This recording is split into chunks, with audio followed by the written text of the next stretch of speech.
Assalamualaikum warahmatullahi wabarakatuh. Perkenalkan, nama saya Andi Firdiansyah dengan NIM 120420183 dari kelas 0406. Dengan kesempatan kali ini saya akan menjelaskan tentang sejarah dari Linux.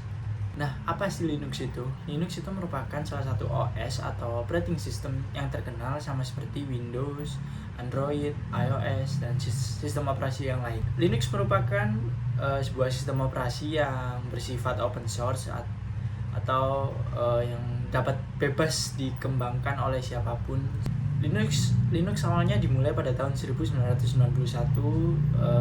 dimulai oleh seorang yang bernama Linus Torvalds yang merupakan seorang berkebangsaan Finlandia.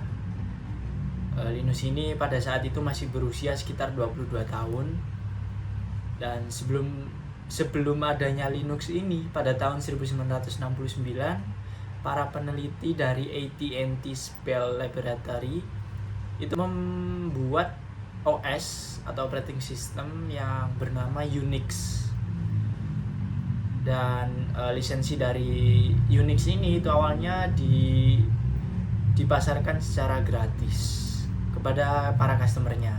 Tapi sayangnya pada tahun 1984 Unix ini tidak lagi dipasarkan secara gratis, melainkan secara berbayar, karena disebabkan oleh AT&T-nya itu memutuskan untuk memisahkan diri dari Bell Laboratory. Nah, hal ini yang membuat banyak para programmer di dunia ya untuk berlomba-lomba membuat OS atau operating system yang mirip dengan Unix tapi secara free dan open source. Free di sini yang dimaksud yaitu secara bebas untuk dikembangkan lagi.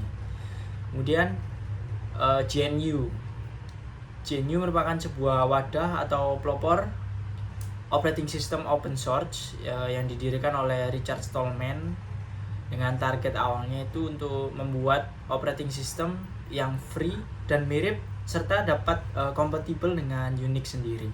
Yang awalnya Linux itu ingin membuat sistem operasi yang independen yang bisa berjalan di PC-nya yang baru dengan prosesor 80386.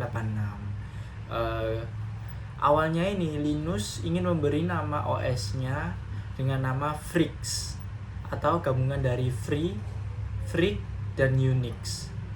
Lalu ia mengunggah atau mengupload di FTP server. Namun FTP server ini menilai bahwa nama Frix kurang menarik. Lalu tanpa adanya konsultasi dengan Linus atau kesepakatan dengan Linus, FTP server ini mengubah nama Frix menjadi Linux. Dan pada akhirnya Linus tetap menyetujui nama tersebut. Dan nama tersebut Linux masih tetap digunakan sampai saat ini, dan Linux masih tetap banyak yang menggunakan. Sekian video dari saya, video sejarah dari Linux. Mohon maaf apabila ada salah kata. Wassalamualaikum warahmatullahi wabarakatuh.